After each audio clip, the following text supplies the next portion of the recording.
اعوذ باللہ من الشیطان الرجیم بسم اللہ الرحمن الرحیم۔ اب اس کے برعکس دیکھیے ترتیب، وَأَمَّا مَنْ بَخِلَ، اعطاء کے مقابلے میں بخل آ گیا، وَاسْتَغْنَىٰ، بے پرواہ ہے، اسے پرواہ ہی نہیں، دریا کو اپنی موت کی طغیانیوں سے کام، کشتی کسی کی پار ہو یا درمیان رہے، ہمیں سے کیا غرض ہے، وہ تو اپنی اس میں دھن میں لگے جا رہے ہیں، کسی کا دل مسل دیا، کسی کے جذبات کے اوپر جو ہے ٹھیس پہنچا دی، کسی کو کچھ کر دیا، کسی کا مال ہڑپ کر لیا، کسی کو اور کسی طرح سے اس کی عزت کے اوپر جو ہے کوئی حملہ کر دیا، چلے جا رہے ہیں۔ استغنا، انہیں یہ احساس ہی نہیں ہے کہ کوئی نیکی اور بری کا معاملہ بھی ہے اور مجھے سیدھے راستے پر چلنا ہے، برائی کے راستے پر نہیں۔ وَكَذَّبَ بِالْحُسْنَىٰ، اچھی بات پیش کی جائے جھٹلا دے، دل گواہی دے چکا ہے کہ بات اچھی ہے لیکن پھر جھٹلا دے، کسی تعصب کی وجہ سے، کسی ضد کی وجہ سے، تکبر کی وجہ سے، ہٹ دھرمی کی وجہ سے، فَسَنُيَسِّرُهُ لِلْعُسْرَىٰ، تو ایسے شخص کو ہم آہستہ آہستہ تدریجاً سب سے بڑی مشکل یعنی جہنم میں پہنچا دیں گے۔ تو یہ گویا کہ اب دو راستے، اِنَّ سَعْيَكُمْ لَشَتَّىٰ، تمہاری جد و جہد جو ہے زندگانی کی، ان کے یہ دو رخ ہے۔ اگر تو یہ ہے اما من اعطا واتقا وصدق بالحسنى، اگر یہ تینوں چیزیں بتمام و کمال موجود ہوں تو وہ شخص صدیق بنے گا، ابو بکر صدیق بنے گا رضی اللہ تعالی عنہ، ان کے نقش قدم پر چلنے والا ہوگا۔ اور اگر ان تینوں میں کوئی چیز کمی ہے تو کہیں بیچ میں لٹک جائے گا، اور تینوں ہی نہیں ہے تو معلوم ہوا کہ وہ بدترین خلائق ہوگا پھر، جس کا کہ سب سے بڑا کردار جو قرآن مجید میں آتا ہے وہ ابو لہب ہے۔ ابو جہل جو ہے وہ بدترین نہیں تھا، اچھی طرح سمجھ لیجئے، وہ تو جب آج ہم پڑھیں گے، جب سورہ علق آئے گی تب اس کے کردار کا نقشہ سامنے آئے گا۔ اس کی شخصیت بڑی اونچی شخصیت تھی بعض اعتبارات سے، میں سنا چکا ہوں، نے صاف مانا تھا کہ محمد جھوٹ نہیں کہہ رہے، جو کچھ کہہ رہے ہیں صحیح کہہ رہے ہیں، لیکن میں نہیں مان سکتا۔ اس کا مطلب ہے ہمیشہ کے لیے ہم بنو امیہ جو ان کے غلام ہو جائیں گے، بنو ہاشم کے، یہ میرے لیے قبول نہیں۔ صاف تو کہا نا کم سے کم، give the devil his due۔ اسی طریقے سے جس باطل دین کا وہ علمبردار تھا اس کے لیے اس نے اپنی گردن کٹوائی ہے، قربانی دی ہے اس نے۔ ابو لہب نے 2 مرسنریز بھیج دیے، تم چلے جاؤ، میں تمہیں پیسے دے دوں گا، تم جاؤ، تم لڑاؤ میری جگہ پر، اس لیے کہ اس میں وہ بات نہیں تھی، اس میں مردانگی تھی۔ کوئی وجہ تھی کہ حضور نے 2 شخصوں کو برابر تولا ہے، عمر ابن الخطاب اور عمرو ابن ہشام میں سے اللہ کسی ایک کو میری جھولی میں ڈال دے، کوئی وجہ تھی نا، آخر دونوں کو کیسے کیا ہے؟ اگر کہیں وہ بھی ایمان لایا ہوتا تو عمر ابن الخطاب کی طرح کا مسلمان ہوتا، پھر وہ اس طرح کا ڈھیلا مسلمان نہ ہوتا، وہ عبداللہ ابن ابی والا مسلمان نہ ہوتا۔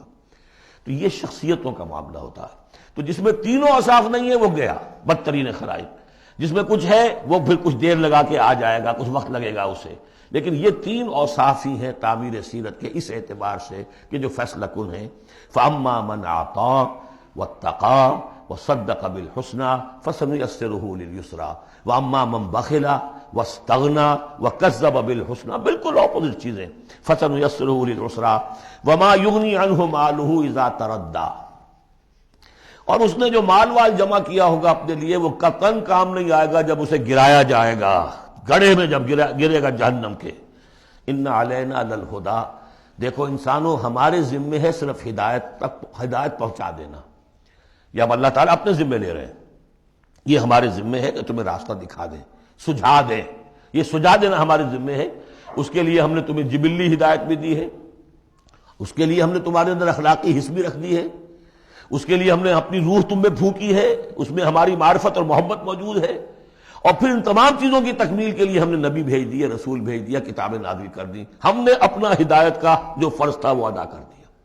ان علینا للہدیٰ وَإِنَّ لَنَا لَلْآخِرَةَ وَالْأُولَىٰ، پھر ہمارے ہی لیے ہے اختیار آخرت کا بھی اور اولا کا بھی، دنیا کا بھی، پھر فیصلہ ہم کریں گے کہ کون اب اس قابل ہو گیا ہے کہ دنیا کو ان کے بوجھ سے پاک کر دیا جائے، زمین کو ان کے بوجھ سے آزاد کر دیا جائے، پوری قوموں کو ملیا بیٹ کر دیا جائے، فیصلہ کرتے ہیں۔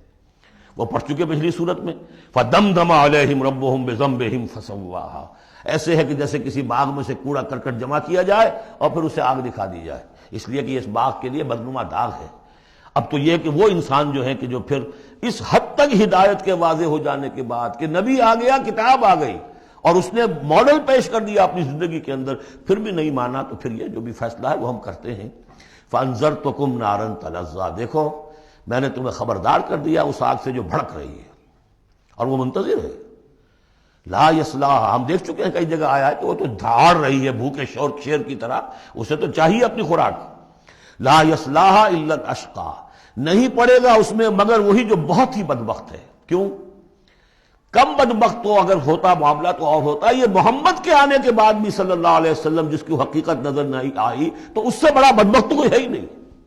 اس لیے کہ اگر کچھ اندھیرا ہو کچھ روشنی ہو آدمی ٹھوکر کھا جائے. چلیے بھائی کچھ اندھیرا بھی تھا، جھٹپٹا تھا، پوری روشنی نہیں تھی، نصف النہار پر سورج چمک رہا ہو اور آپ ٹھوکر کھائیں تو پھر قصور کس کا ہے؟ تو آپ کا ہے. اس اعتبار سے اب بعثت محمدی کے بعد صلی اللہ علیہ وسلم جس شخص نے اپنے آپ کو محروم رکھا وہ اشقا ہے. لا یصلاھا الا الاشقی الذی کذب وتولی، جس نے جھٹلایا ہے اور منہ پھیر لیا ہے. وَسَيُجَنَّبُهَا الْأَتْقَى، اور ہم بچا دیں گے یا بچا دیا جائے گا اس سے جو بہت ہی متقی ہے. اس آیت کے بارے میں تقریباً کنسنسس ہے کہ یہاں مراد حضرت ابوبکر ہے رضی اللہ تعالی عنہ. اتقا، وہ تینوں صفات بتمام و کمال جس میں تھے وہ ابوبکر تھے. یہی وجہ ہے کہ تصدیق بالحسنی میں ایک لحظہ نہیں لگا. حضور فرماتے ہیں کہ میں نے جس کے سامنے بھی اپنی نبوت کی دعوت رکھی اس نے ضرور کچھ نہ کچھ توقف کیا، سوچا، سوائے ابوبکر کے کہ ایک لحظے کا توقف نہیں کیا. اور ان کی شخصیت میں وہی چیزیں موجود تھیں، غریبوں کے اوپر شفقت تھی، نیکی کی، اور بنیادی طور پر وہ موحد تھے، انہوں نے کبھی بت پرستی اختیار نہیں کی زندگی میں. تو وہ صلاحیت جو ہے تقویٰ بھی تھا، اعطاء بھی تھا، خرچ کرنے کی صلاحیت تھی. انہوں نے خرید کر جو ہے غلام جتنے تھے جو مسلمان ہو گئے تھے، غلام اور کنیزیں، اور جن کے اوپر سخت جو ہے پرسیکیوشن ہو رہی تھی، ٹارچر ہو رہا تھا ان کے آقاؤں کی طرف سے، منہ مانگے دام دے کر ان کے آقاؤں کو نے خریدا ہے اور آزاد کیا ہے. فَأَمَّا مَنْ أَعْطَىٰ وَاتَّقَىٰ وَصَدَّقَ بِالْحُسْنَىٰ، یہ تینوں اوصاف بتمام و کمال ابو بکر میں، ابو بکر صدیق اور صدیق اکبر رضی اللہ تعالی عنہ. خواتین میں الصدیقۃ الکبریٰ حضرت خدیجہ الکبریٰ ہیں رضی اللہ تعالی عنہ.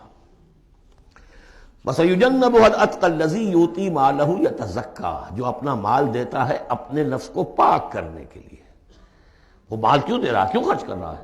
کیوں بلال کو اس نے خریدا ہے؟ باپ نے کہا ابو قحافہ نے، وہ تو ایمان نہیں لائے تھے اس وقت تک، وہ تو فتح مکہ کے بعد ایمان لائے. وہ کافر رہے پورے عرصے کے دوران، مشرک رہے. تو باپ نے یہ کہا کہ ابو بکر تمہیں اگر کوئی خریدنا ہی تھا غلام اور کسی کو آزاد کرنا تھا تو کوئی دیکھتے، اچھا غلام دیکھتے، کوئی طاقتور سے دیکھتے جو تمہارے کام بھی کبھی آتا.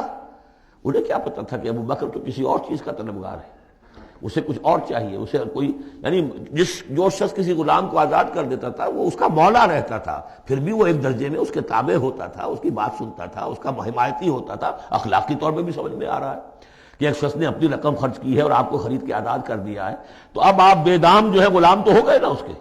اس لیے کہ یہ کہ وہ غلامی نہیں ہے، مولا کہلاتے تھے وہ. جیسے کہ حضرت زید ابن حارثہ بھی مولا تھے حضور کے، اور اسی طریقے سے اور بھی بہت سے ہیں جن کے بارے میں آتا ہے کہ انہوں نے جو حدیث روایت کی ہے. صوبان رضی اللہ تعالیٰ وہ بھی مولا تھے حضور کے، مولا اس معنی میں.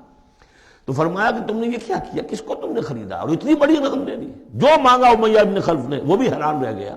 ٹھیک ہے دو. الذی یؤتی مالہ یتزکیٰ وما لأحد عندہ من نعمۃ تجزیٰ، اور ایسا نہیں ہے کہ کسی اور کا اس پر کوئی احسان ہو جس کا وہ بدلہ چکا رہا ہو، نہیں. الا ابتغاء وجہ ربہ الاعلیٰ، صرف اپنے بلند و بالا پروردگار کی رضا جوئی کے لیے وہ خرچ کر رہا ہے. وَلَسَوْفَ يَرْضَىٰ، اور وہ ان قریب راضی ہو جائے گا. یہ ان قریب راضی ہو جائے گا کون؟ اللہ بھی راضی ہو جائے گا اور ابو بکر بھی راضی ہو جائیں گے. رضی اللہ عنہ ورضوا عنہ، جیسے ہم خطبے میں بھی کہتے ہیں رضی اللہ تعالی عنہ وارضاہم، اللہ تعالیٰ بھی راضی ہو جائے ان سے اور اللہ ان کو راضی بھی کر دے، ان کو بھی اتنا اجر و ثواب دے. وَلَسَوْفَ يَرْضَىٰ، اور میرے نزدیک یہاں مراد حضرت ابو بکر ہے، اس کا میں ثبوت آپ کو اگلی صورت میں دوں گا. اب دیکھیے پہلی صورت میں آیا تھا قد افلح من زکاہا وقد خواب من دساہا. 8 آیتیں تھیں، وہ تھیں قسموں پر مشتمل، لیکن اصل مضمون کیا تھا؟ نفس انسانی میں نیکی اور بدی کا شعور ودیت کر دیا ہم نے. اب جس نے اس کو بنا لیا، سنوار لیا، وہ کامیاب. جس نے اس کو دبا دیا، مٹی میں دفن کر دیا، وہ ناکام.